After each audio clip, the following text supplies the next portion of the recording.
Okie dokie. Today we're going to solve the wave equation. And if we have time, we'll also do the derivation of the Schrodinger equation. We'll see how long this takes. But let's get started here. We'll start off with the wave equation, which is right here, of course. It's the derivative of y with respect to x. By the way, I've done another partial differential equation a video of the heat equation.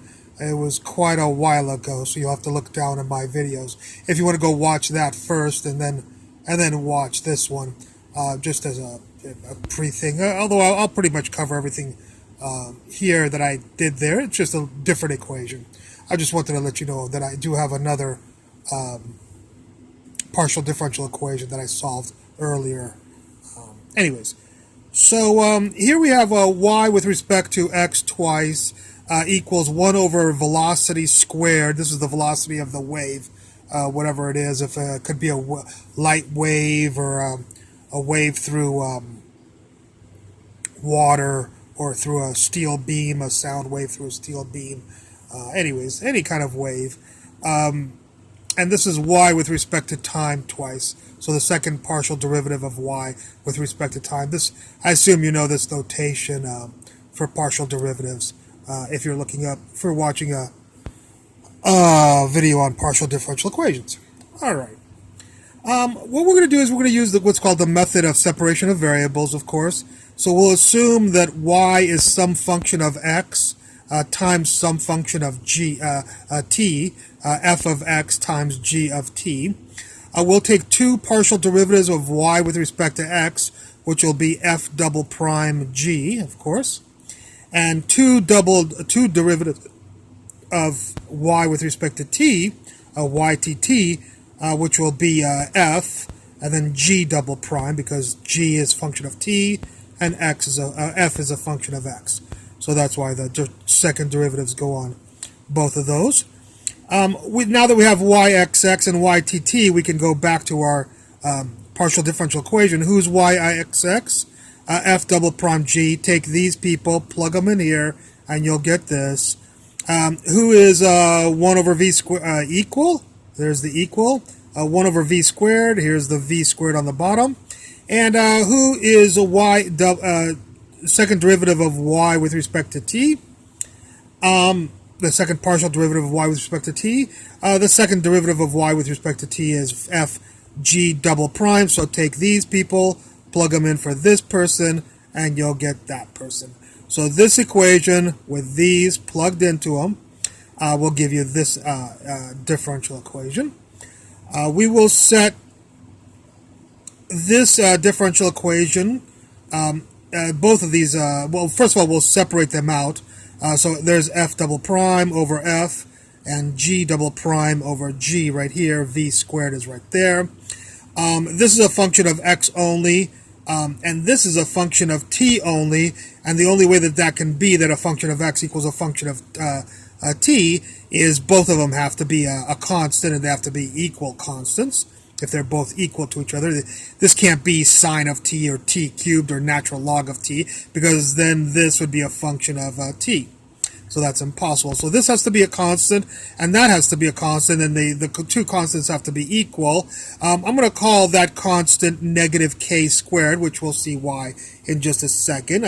You can call it, if you want, c or whatever, but we'll see that it's after you've done some partial differential equations, it's easier to call it negative k squared. You don't know to do this until you've done until you have just called this c or b or a or something. Then you'll realize, no, this is a better choice. Just mathematically, it makes life a little bit simpler, and we'll see that in just a second. Okie dokie. So we have this equation. These equal these, which equal negative k squared. What we're going to do is we're going to look at this right here equals negative k squared first, and then later on we'll look at this equals this. But first of all, let's take f double prime divided by f equals negative k squared. And that, if you if you scoot everybody over, multiply by f and scoot them over, it'll be equal to 0. So you'll get f double prime plus k squared f equals 0. So this equal to this, negative k squared, f double prime over f, which is equal to negative k squared. That equation becomes this if you do a little bit of algebra. And of course the solution to this is from your ordinary differential equations. So f equals a cosine kx plus b sine kx. And now you can see why we use k squared. At least you'll know why we use k squared, is because you don't have to put square roots in there. Just a little bit nicer. Okay, so as I promised you, we looked at this is equal to negative k squared. Now we're going to look at this, g double prime over v squared g equals negative k squared, because this is three equations, so this could equal this. And if you scoot the v squared g up on top here and scoot them over, if you do a little algebra on this equation right here, you'll get this, which is g double prime plus k squared v squared g equals 0. And of course, just like this one, g equals d cosine kv time. Remember, g is a function of time. So cosine kvt plus h sine kvt from ordinary differential equations. And so now that you have Mr. F right here, and you have Mr. G, you can create Mr. Y, our solution to this partial differential equation. And y equals f times g. So f times g, there's f times, and there is g. So f times g. Now, yes, you'll notice that I didn't write it all out because I'm abbreviating this somewhat. So, of course, I do have the a, and the c stands for cosine. Now you know why we didn't use c as a constant here.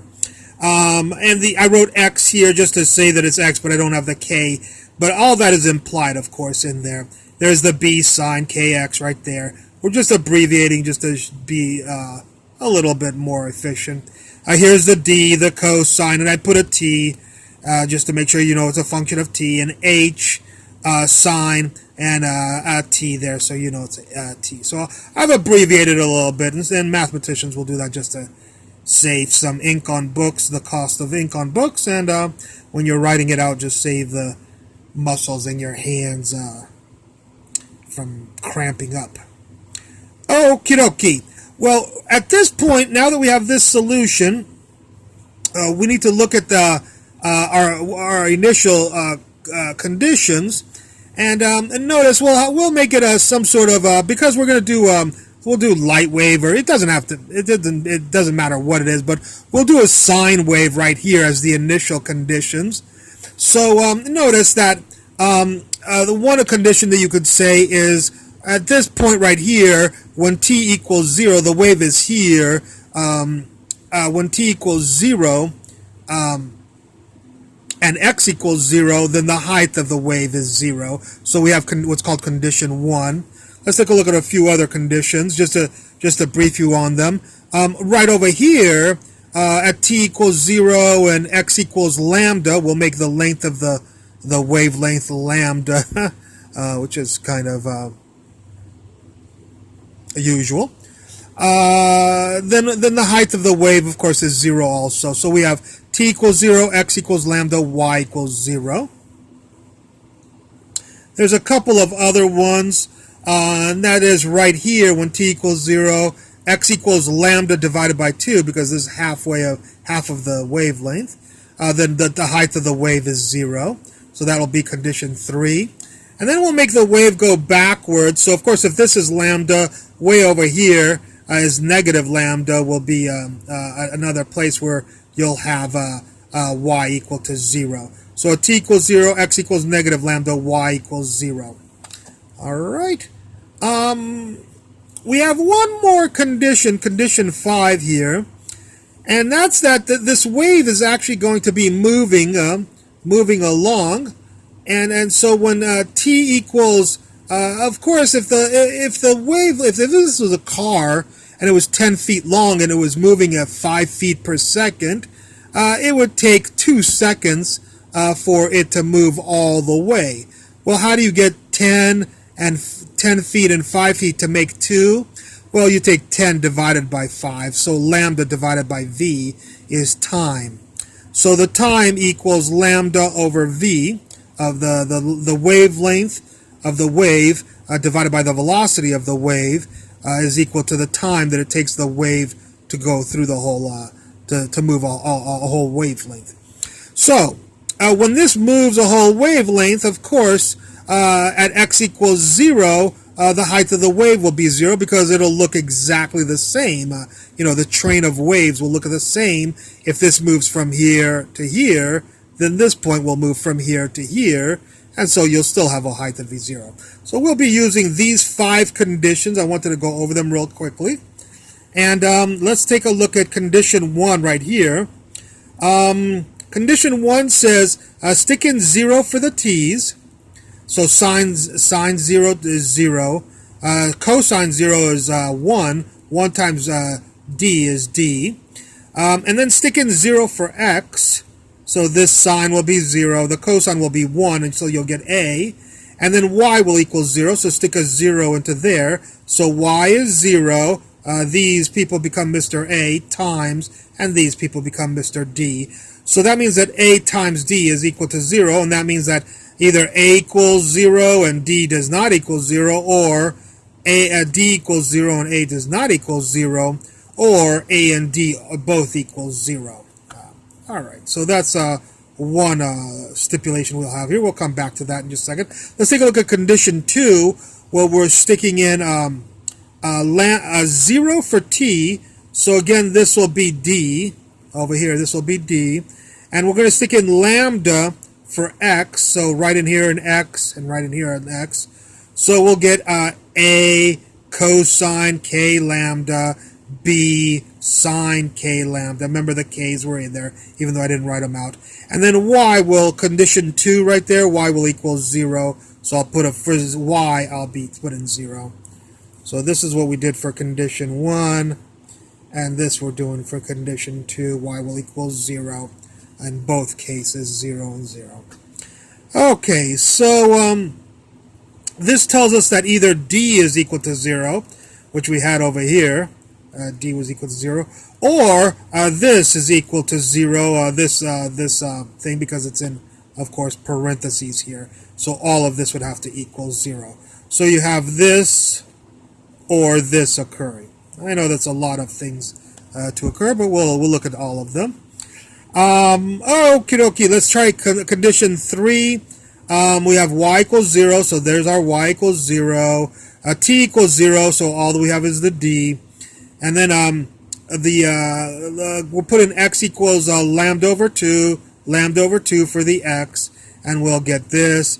And this tells you that either d equals 0 or these two terms here are equal to 0. Okie dokie, let's see what all of that means.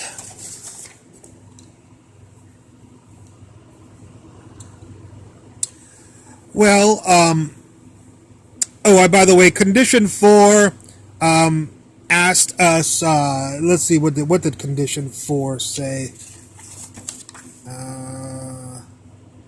Condition 4 said t equals 0, x equals negative lambda, y equals 0. So we're going to stick in negative lambda for x.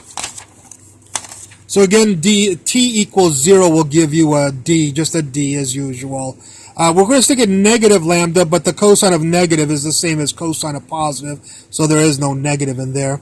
And sticking a negative lambda in for x here, and the negative, the side of negative, of course, is negative sine. So I just did a little bit of algebra, trigonometry there for you.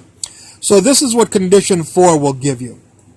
Now, if we take condition 2 plus condition 4, if we add this to,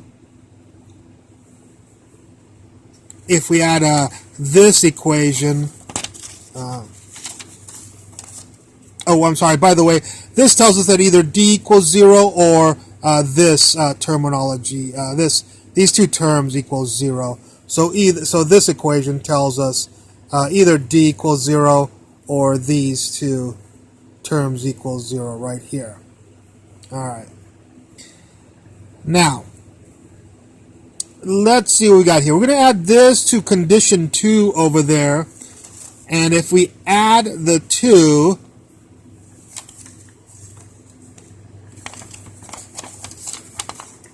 we're going to get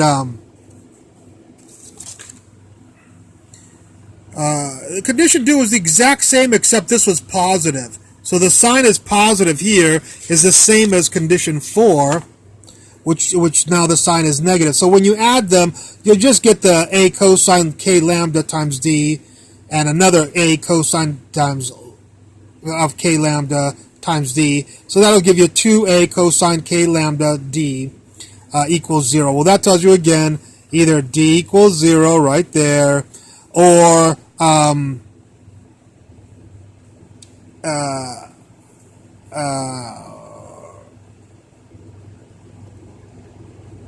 A equals 0 right here, or the cosine of K lambda equals 0. Okay. Alrighty. Let's take a look at, here's condition 3, which we had right here. So I just copied this right here. Of course, that would be with a D also here. There was a D on condition 3 if you look at the page before. Okie dokie.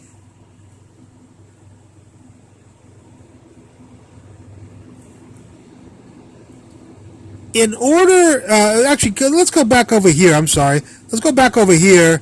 When we say cosine K lambda could equal 0, then that means that K lambda would have to be some odd, this would have to be odd halves of pi. For instance, 3 pi over 2, 3 odd pi over 2, cosine of 3 pi over 2 is 0. So right here, K lambda, in order for cosine of K lambda to equal 0, K lambda would have to equal 2n minus 1 pi over 2, where n equals 1, 2, 3, because that'll give you odd pi. Stick in 2 in here. 4 minus 1 is 3. 3 pi over 2. Yes, that's K lambda. So rip out the K lambda, put in 3 pi over 2. Cosine of 3 pi over 2 equals 0, and that will make this happen. Okay? So right now, we're assuming that if this is 0, then K lambda has to equal this. Well, when we have condition 3 right here, for K lambda, we'll stick in 2n minus 1 pi over 2. So if you take K lambda and stick in 2n minus 1 pi over 2, you'll get 2n minus 1 pi, and then over 2 will give you one of the 2's, and then this 2 will give you the other 2. So we'll get this. Now, let's just try this out for, let's say, for n equals, we'll do n equals 1. So if n equals 1, right here, 2 times 1 is 2, minus 1 is 1, 1 times pi over 4, cosine pi over 4 is square root of 2 of 2. This, of course, will be pi over 4 also. So you get square root of 2 of 2. There's the A, there's the B. And it's impossible. This is, well, the only way that this can equal 0, like we said right here, this became this. This was equal to 0, so this was equal to 0. And when we tried n equals 1, it was still equal to 0. A would have to equal negative B. But if we make B equals 0, then A equals 0. And if A and B equals 0, we'll have the trivial solution. So, so we'll say B does not equal 0. B cannot equal 0. So B cannot equal 0. Well, if B cannot equal 0, here, if B does not equal 0, then that means that A would have to equal 0, which is what we assumed here. We'll have to go back to this assumption and say K lambda equal, assuming that cosine K lambda was going to be the thing that made this 0, was wrong. So we'll have to assume that that was a wrong assumption, and we'll have to go back to this assumption of that either A equals 0 or D equals 0, either that or this is. And we've had that before a multitude of times, that either A equals 0 or D equals 0. Hopefully we'll straighten that out in just a second. Okie dokie.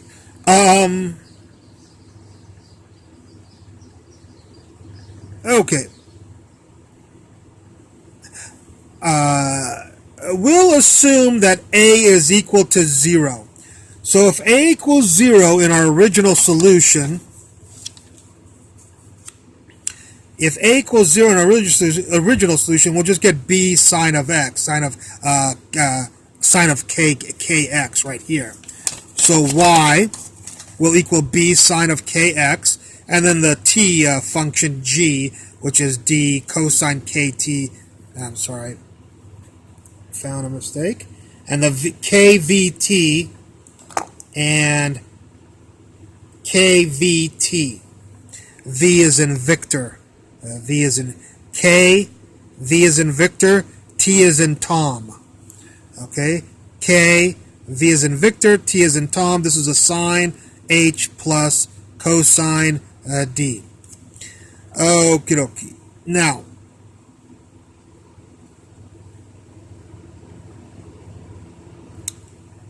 if we go back to condition 2, we had 0 was equal to B, now BD, sine of K lambda. Well, the sine of K lambda can't always be 0. Otherwise, we would get a trivial solution. So that can't be. If B is equal to 0, that can't be true. So, and D, then D would have to be 0. Okay? In order to make this equation true. So D will equal 0 right here. This will go away. And now we'll have B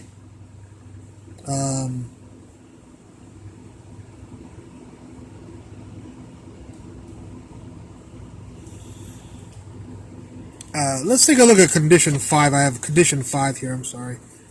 Condition 5 was this one, with a t equals lambda over v, x0, y0. So let's do condition 5 into this equation.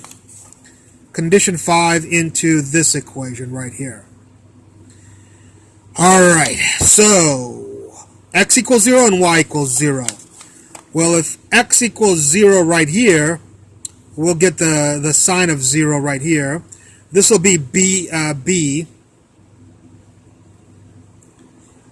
and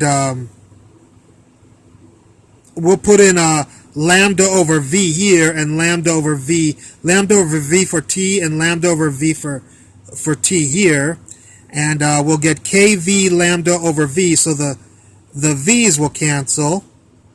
The v's will cancel, and so you just get the cosine of k lambda, the sine of k lambda, times h times d. All right. So in this equation, either bn equals 0, this will always equal 0 right here, or this could equal 0 right here.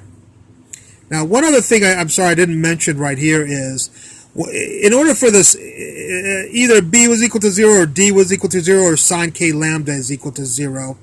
I'm sorry, yeah, sine of k lambda is equal to 0. In order for sine of k lambda to equal 0, k lambda would have to equal like pi or 0 pi or 3 pi or 4 pi. It would have to be k lambda would have to be n pi, where n is some integer, 1, 2, 3, and dot, dot, dot. We would not use n equals to 0 and could not equal 0 because that would just give us a trivial solution for k.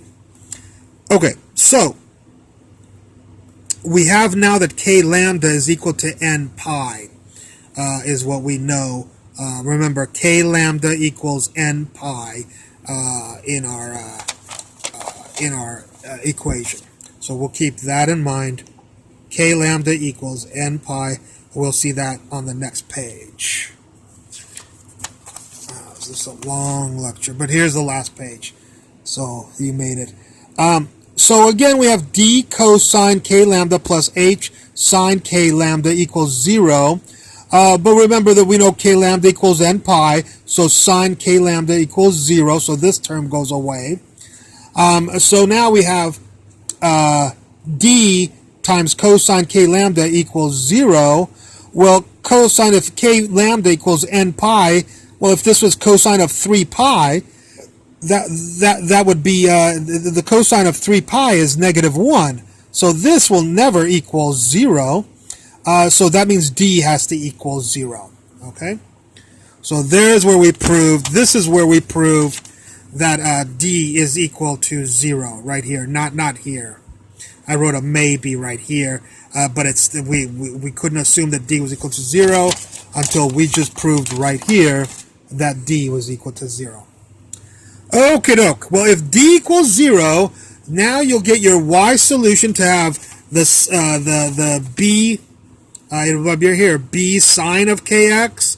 The d is 0, so you'll have h sine of kvt. Now, here is b sine of kx and h sine of kvt. But the b is a constant and h is a constant, so we can cancel the h and just lump the two constants into b sub n. So there's our b sub n, there's our sine kx, there's our sine kvt, except that for k, remember that k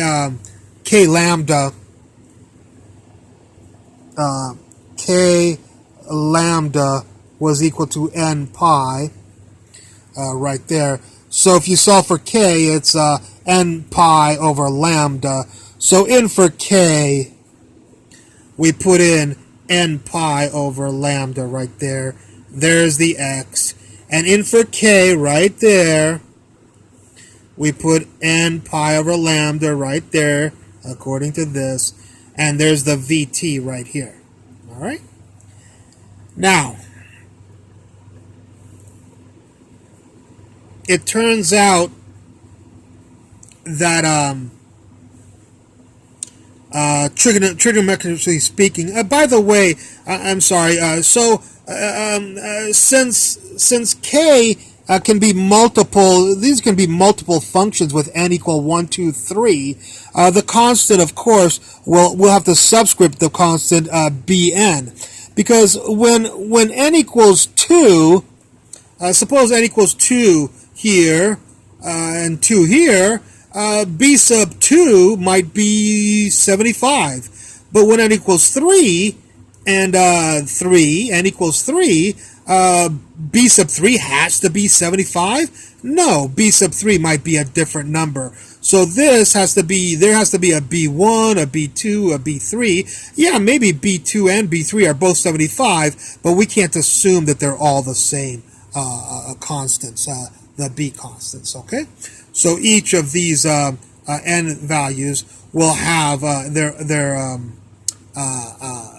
their own constant that's in front that may be equal to other n things, but cannot be assumed to all be equal. So we'll have to write b sub n. Okay, we're going to do a little bit of trigonometry here. Two sine functions, the sine of alpha. If we say the sine of alpha times the sine of beta, it turns out to be the cosine of alpha minus beta minus the cosine of alpha plus beta, all divided by 2. That's a trigonometric identity, of course. Sine of alpha times sine of beta is the cosine of alpha minus beta minus the cosine of alpha plus beta, all divided by 2. So we can rewrite these two functions as the cosine of this minus this. Well, the n pi lambda's in both, so you can pull that out. You'll be left with x minus vt. If you take this whole argument minus this whole argument. And over here, of course, you'll have alpha plus beta, so you have to do this plus this. There's the n pi lambda. You can take out x plus vt right there. And then what about the 2 right there? It's all divided by 2. I put it right there. So these two trig functions became all of this stuff right here. And you might say, well, why did you just leave it alone like this? This looks more complicated. Well, the reason we want it to look like this is so that we can see that this, of course, cosine of x minus vt is a wave that is traveling in the positive x direction. This is x and this is y. So and with a velocity v. And x plus vt is a wave that is traveling in the negative x direction. Is this. So this solution y is the sum of one wave traveling towards the right minus, I'm sorry, by the way, this is a minus, so it won't be this will be a positive cosine function, and this will be a negative cosine function, which will be upside down cosine, and that wave is traveling towards your left. Okay? All right, well, now is 31 minutes. I think that's the longest lecture I've had. I hope you enjoyed the lecture, and I look forward to any comments you have at the bottom. Thank you very much.